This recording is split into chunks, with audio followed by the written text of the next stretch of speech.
Hola, ¿cómo están, queridos amigos y hermanos? Quisiera compartir con ustedes una breve reflexión que probablemente se convierta en un sermón. Y esta idea o este pensamiento que les voy a compartir parte o surge a través de un interrogante que me vengo haciendo hace mucho tiempo y que ha calado mi mente y podríamos decir también mi corazón. La pregunta es la siguiente: ¿por qué yo, siendo cristiano, no soy mejor o no me destaco frente a personas que no tienen a Cristo? Es decir, se supone que, como dice la Biblia, nosotros tenemos la mente de Cristo, somos participantes de la naturaleza divina, no somos de este mundo, tenemos al Espíritu Santo. O sea, nosotros corremos con una serie de ventajas que deberían en nosotros marcar la diferencia frente a otras personas. Esto les puede parecer a muchos una pregunta trivial, pero para mí no lo es, porque si le creemos a la Biblia, entonces en nuestra vida deben ocurrir cosas extraordinarias. Y no me refiero solo a situaciones de carácter sobrenatural, sino de impacto, de influencia, de repercusión en el ámbito en donde nos encontremos.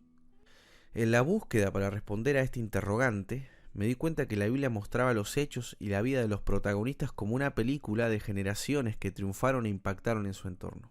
Pero no se detenía a explicar el tipo de ética en particular que tenían estas personas, aunque es obvio que subyace, ¿no? Luego quise un poco más allá y me introduje en la historia de la iglesia, donde también encontré lo mismo. Encontré hombres y mujeres virtuosas. En conclusión, podría decir que el cristianismo, tanto en el Nuevo Testamento como en la historia de la iglesia, era algo real. Pero seguía sin responder al interrogante y sin descubrir mi problema, hasta que me puse a estudiar algunas sociedades antiguas, paralelas al Antiguo Testamento y al Nuevo Testamento, para descubrir cómo pensaban en dichos contextos, porque yo intuía que algo no estaba entendiendo. La Biblia dice la verdad y yo le creo. El problema es mi ignorancia, debo ponerme a estudiar, debo indagar. Y aunque creo no tener la verdad absoluta sobre el asunto, quise por lo menos intentar responder a lo que me aquejaba. Les decía que me urgía responder, ¿no?, a una pregunta específica y la vuelvo a repetir. ¿Por qué yo, siendo cristiano, no soy mejor o no me destaco frente a personas que no tienen a Cristo? Obviamente tuve que estudiar la ética, el etos de cada pueblo, porque esta disciplina trata acerca del carácter, de la costumbre, del comportamiento de los hombres. A grandes rasgos, porque no pretendo dar una clase de ética, ni tampoco soy filósofo, sino una persona que busca la verdad y se introduce en temas para poder responder a preguntas existenciales. A grandes rasgos descubrí tres cosas, o tres tipos de ética. Obviamente que hay muchos tipos de ética y están vinculadas al pensamiento filosófico, pero bueno, en este caso no voy a indagar en eso, sino que quiero ir a algo más simple. Así que voy a hablar de tres tipos de éticas que me pueden ayudar a responder a mi interrogante. En primer lugar, me encontré con la ética de la Grecia antigua, de la época de Homero. Y esta se caracterizaba por lo que llamamos la ética de la virtud, el arete. Pero esta virtud era privativa de los dioses, de la excelencia humana. Era solo un atributo de la nobleza, de la aristocracia. El hombre ordinario, por ejemplo, el hombre común, no gozaba de la virtud. Solo los guerreros y los luchadores con su heroicidad. En este sentido, la acción moral y la fuerza eran una misma cosa para este tipo de etos.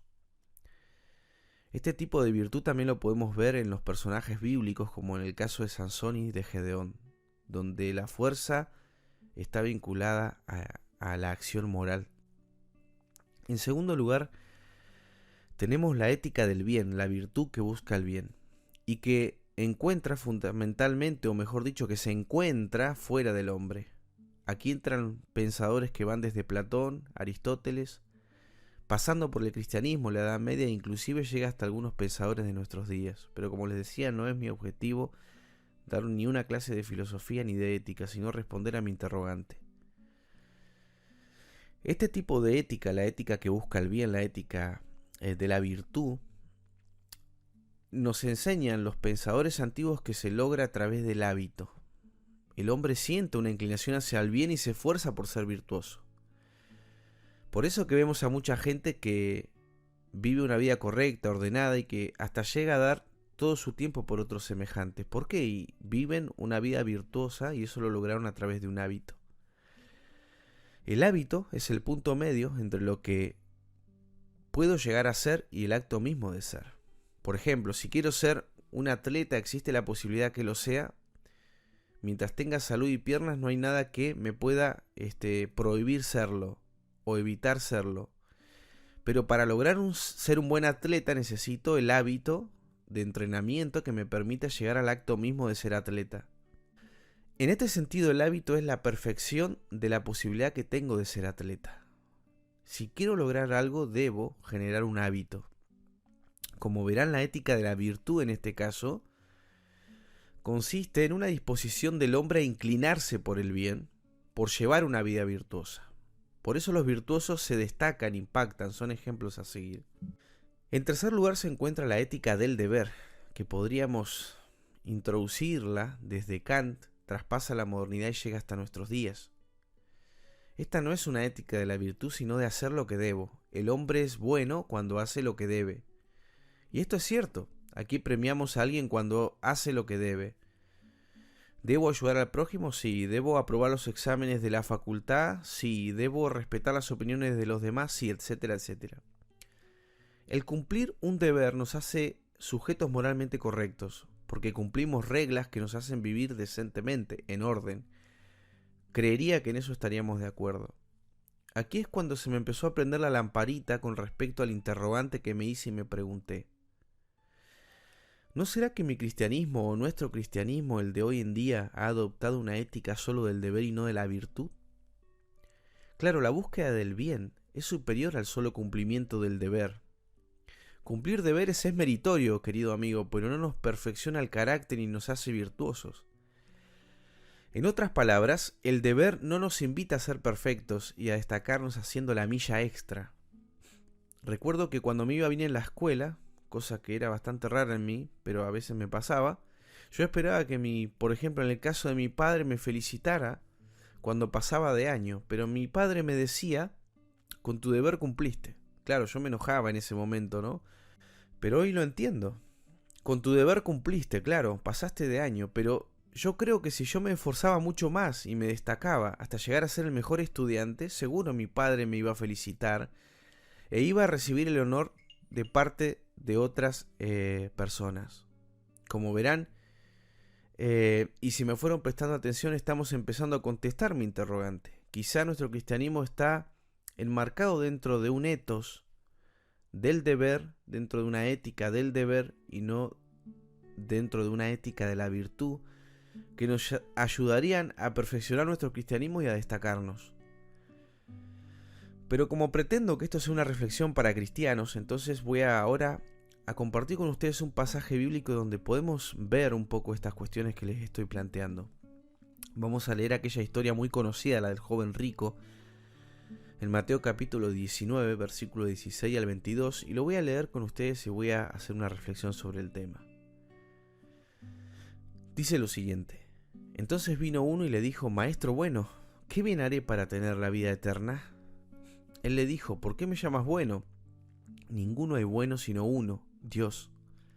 Mas si quieres entrar en la vida, guarda los mandamientos. Le dijo: ¿Cuáles? Y Jesús dijo: No matarás, no adulterarás, no hurtarás, no dirás falso testimonio. Honra a tu padre y a tu madre, y amarás a tu prójimo como a ti mismo. El joven le dijo: Todo esto lo he guardado desde mi juventud. ¿Qué más me falta? Jesús le dijo: Si quieres ser perfecto, anda, vende todo lo que tienes y dalo a los pobres, y tendrás tesoro en el cielo, y ven y sígueme. Oyendo el joven esta palabra, se fue triste porque tenía muchas posesiones. Vemos que en el inicio de la conversación Jesús le responde con una pregunta que pone en crisis la idea que este joven tenía de Dios. ¿Por qué me llamas bueno?, le dice. No hay ninguno bueno, sino solo Dios. Al parecer, cuando solo tenemos un cristianismo que solo se basa en el deber y solo en el cumplimiento de reglas morales, tendemos a olvidarnos de lo que Dios es en esencia. Fíjense que acá está en juego el entendimiento de que solo Dios es la bondad absoluta. Es evidente que este joven los deberes los hacía bien, porque él dice que los mandamientos, es decir, el decálogo, lo ha guardado desde la juventud. Aquí el deber es sinónimo de rutina, de actos repetitivos sin sentido, sin mucha conciencia, de automatismos. Pero hay que volver a hacerse la pregunta, la repregunta que Jesús le hace al joven rico. Y la pregunta es, ¿qué es Dios para nosotros? ¿Qué es Dios para vos? ¿Es la iglesia? ¿Dios representa para vos tu familia? ¿Dios representa para vos tus amigos? ¿Tu ministerio? ¿Tu juventud? ¿Tu infancia? ¿Dios representa para vos la Biblia? ¿Tu cultura? ¿Tu creencia? El cumplimiento, querido amigo, solo de deberes y de reglas comunitarias nos pueden hacer desviar del verdadero sentido de nuestra vida, que consiste en vivir para la persona de Dios. El Señor era muy consciente de esto, por eso en una oportunidad en los evangelios Él arroja una pregunta. ¿Qué dicen los hombres que soy? Yo. Solo Pedro se acordó de la identidad del Señor. Él le dice, tú eres el Cristo. Aquí viene la primera respuesta a este interrogante que me hacía anteriormente.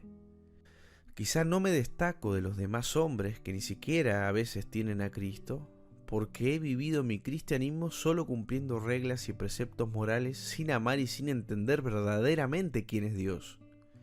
Esto nos tiene que mover, digamos, la fibra más íntima y lo más recóndito de nuestro ser, por si las dudas nunca hemos entendido en qué consiste el cristianismo.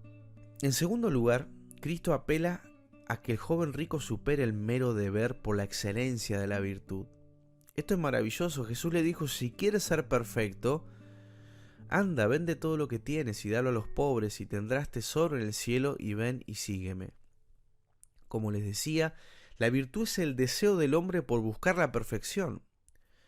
Noten que Jesús no le dice sé perfecto, no, le dice si quieres ser perfecto, porque la virtud es un acto libre de la voluntad, es la disposición del cristiano por hacer la milla extra, por vivir de una manera que se destaque de los demás hombres, que solo viven bajo la sombra de la ética del deber y que por ende sus vidas son correctas moralmente, pero insulsas en comparación con el que elige vivir una vida virtuosa.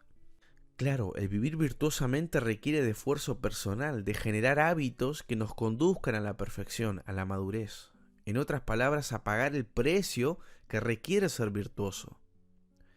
El joven rico hace una pregunta a Jesús, pero no está dispuesto a escuchar lo que no quiere.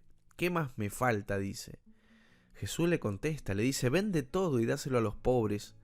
Haz tesoro en el cielo, ven y sígueme. En otras palabras, en un lenguaje más juvenil, le dice, juégate por buscar la perfección, vive este mundo construyendo para el cielo y dirígete hacia mi persona, sígueme. Queridos amigos y también hermanos, hemos hecho todo lo contrario que le propone Jesús al joven rico. Solo cumplimos deberes, hacemos tesoros en la tierra y solo seguimos nuestra propia conciencia. Así es imposible vivir una vida virtuosa. ¿Cuáles son las consecuencias de esto? Bueno, cometer el error de orientar nuestra vida hacia una ética de los medios y no de los fines. Es decir, vivir para lo que no es esencial. En este caso lo esencial es Dios. Cuando vemos la vida de los hombres en la Escritura, encontramos que ellos eligen vivir una vida virtuosa, laboriosa, con la finalidad de agradar a Dios, a Cristo. Tales son las expresiones como vivir para mí, el vivir para mí es Cristo. Con Cristo estoy juntamente crucificado y ya no vivo yo, decía Pablo. Pedro nos dice que debemos añadir a nuestra fe virtud. Hebreos 11 nos da una lista de hombres y mujeres que vivieron virtuosamente. Además nos dice la Escritura que Dios no nos ha dado un espíritu de cobardía, sino de poder, de dominio propio. Todas esas virtudes parecen chocar con el cristianismo blandengue e invertebrado de nuestros días. Tenemos un cristianismo cartilaginoso, falta hueso, falta virtud. Necesitamos generar hábitos para poder desarrollarnos y poder ofrecer algo que tenga peso para una sociedad que ya no tiene los valores cristianos. Es más, la ética de la virtud en el cristianismo supera ampliamente a los paganos, porque agrega otro tipo de virtudes que antes no estaban, como es el caso de la humildad. Fíjense que la humildad es el punto medio entre la soberbia y la autodenigración.